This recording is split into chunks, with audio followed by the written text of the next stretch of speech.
El transporte de mercancías en carro, que en la España peninsular venía desarrollándose desde tiempo inmemorial, encontraría en América un espectacular campo de desarrollo.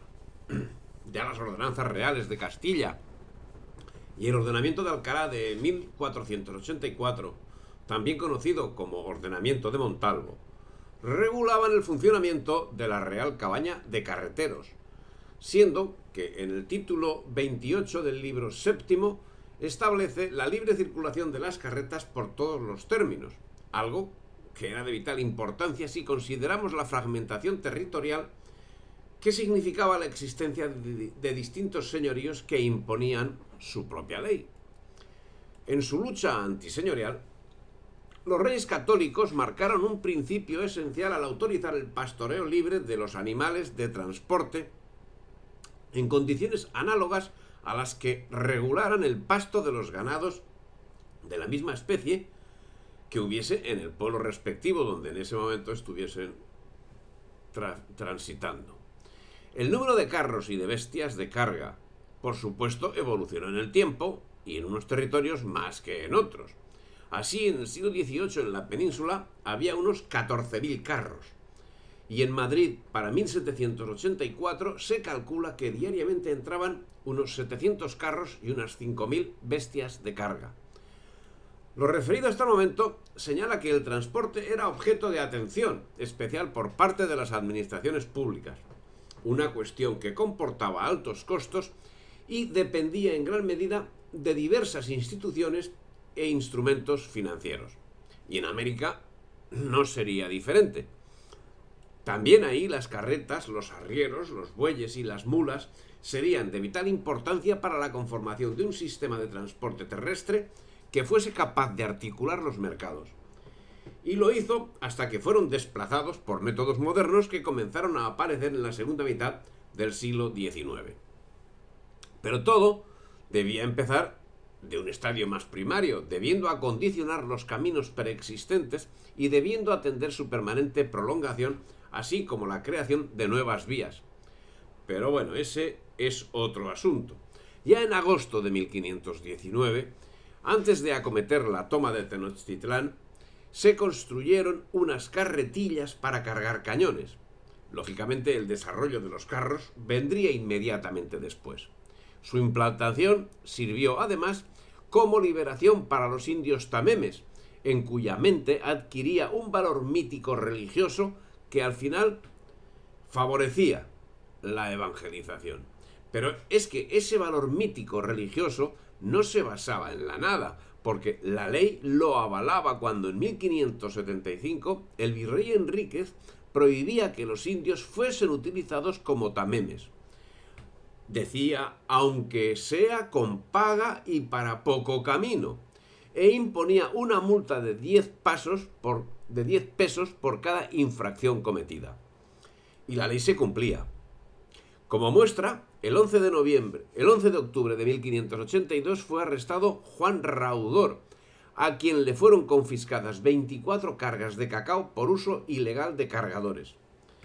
En 1522 fue requerida la audiencia para adaptar al tráfico de carretas el Camino de México, y en 1540 Fray Toribio de Benavente elogiaba la circulación de carretas en los caminos, al tiempo que un acta del Cabildo de México obligaba a los carreteros a ir delante de sus carretas, lo cual evidencia una proliferación de vehículos que ocasionaba problemas de circulación.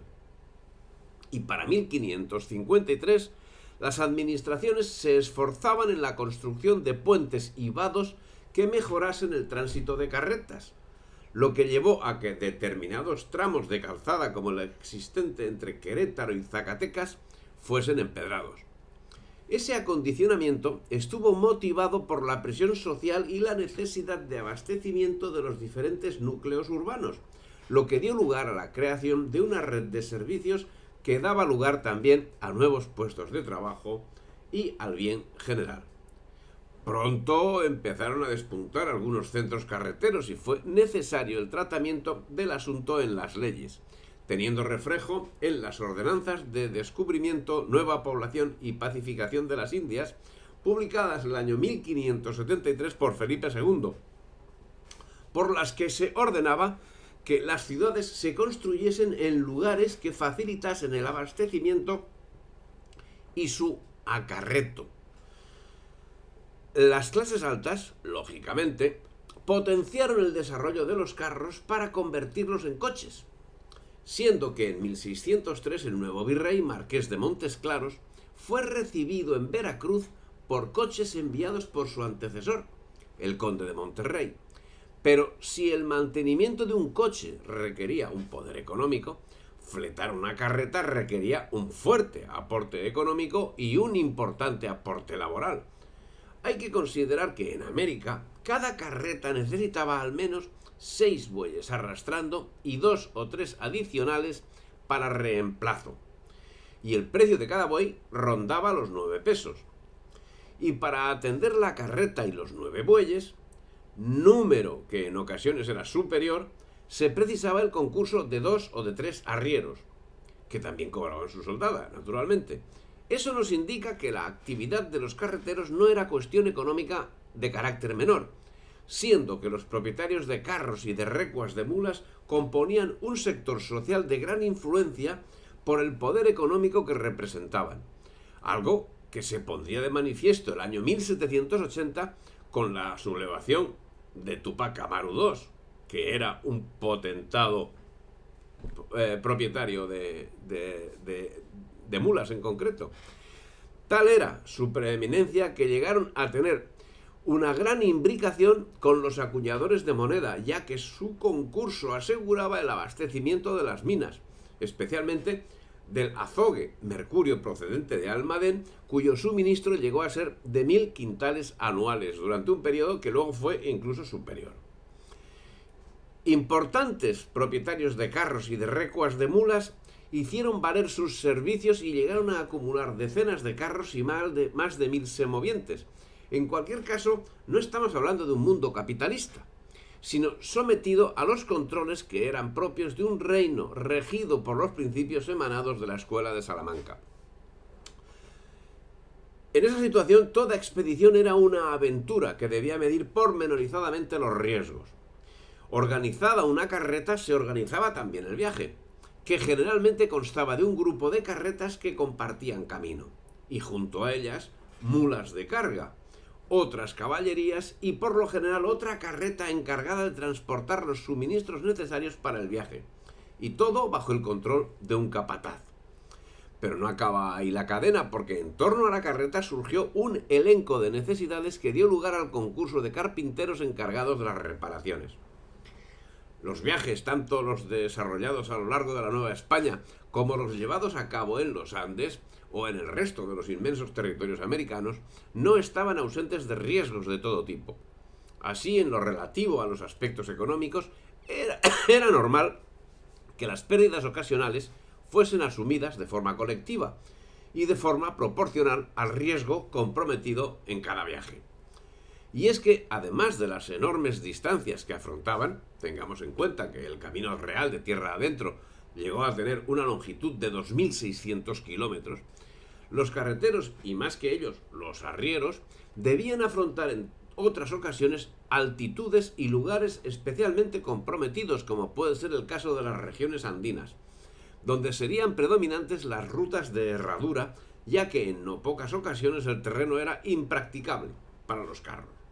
Singularidad que tomaba cuerpo muy en concreto en la ruta que iba de Puerto de Paita con Lima, una ruta de más de 1000 kilómetros, escarpada y apta tan solo para semovientes. Como refuerzo para los viajes, reposo de arrieros y reposo de animales, así como para el cambio de caballerías, se encontraban diseminadas a lo largo de todo el territorio postas, pulperías y tabernas. Y no es de extrañar la difusión de esos servicios si tenemos en cuenta el tráfico generado, para el que nos puede servir de ejemplo el registrado en el camino de Buenos Aires a Mendoza, principal camino del Río de la Plata, que en 1797 anduvieron 15.209 carretas registradas. La importancia económica de ese movimiento representaba un valor añadido medio de 100 pesos por carreta y viaje. ¿Y qué transportaban esas carretas? Pues entre 1,5 y 2 toneladas de todo tipo de bienes. Siendo que Mendoza era centro de manufactura, por lo que importaba materia prima y exportaba materia manufacturada. Para completar los 1052 kilómetros que la separan de Buenos Aires, eran necesarios entre 40 y 50 días. Y para el año 1797 se calcula que ese movimiento produjo ingresos no inferiores a los 160.000 pesos. Un movimiento que era equiparable al que se desarrollaba tanto en la Nueva España como en la península, donde el viaje de Madrid a Oviedo, que son 450 kilómetros, se realizaba en una horquilla que iba de los 12 a los 20 días, y el de Madrid a Valencia, que son 360 kilómetros, ocupaba alrededor de 10 días. Pero es que la labor de los expedicionarios requería de unos suministros periódicos que serían atendidos por caravanas que partían de los núcleos centrales de los virreinatos. Los carreteros así iban al compás de los misioneros. En 1598, Juan de Oñate llevó a cabo su expedición a Nuevo México con grandes carretas, y los asentamientos serían atendidos trienalmente también con la utilización de grandes carros tirados por bueyes, en un viaje que duraba 6 meses. Normalmente formaban una caravana de 32 carros con ejes y refuerzos metálicos en las ruedas capaces de acarrear 2000 kilos de mercancía. Carretas, sí, pero también, como hemos señalado, recuas de mulas llevarían a cabo la importante labor de suministro de bienes. Así, en 1631, la mayor parte del acarreo de bienes se hacía en el norte de la Nueva España, de la Nueva Vizcaya, por medio de recuas de mulas. Medios que se incrementaron cuando fueron descubiertas las minas de plata.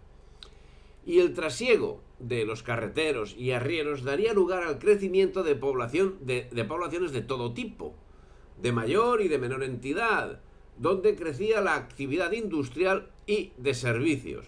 En ese orden nos encontramos con decenas de ciudades y poblaciones que, como Querétaro o San Miguel en el norte y Tucumán y Mendoza en el sur, fueron a la vez producto de los carreteros e inicio de nuevos proyectos. Y fueron los carreteros elementos necesarios en el desarrollo de los virreinatos por ser ellos quienes forzaban la construcción de infraestructuras, siendo que las clases dirigentes del siglo XVIII acostumbraban a estar nutridas de comerciantes y transportistas. Si te ha parecido interesante el tema, si te ha gustado, dale me gusta, difunde y suscríbete al canal.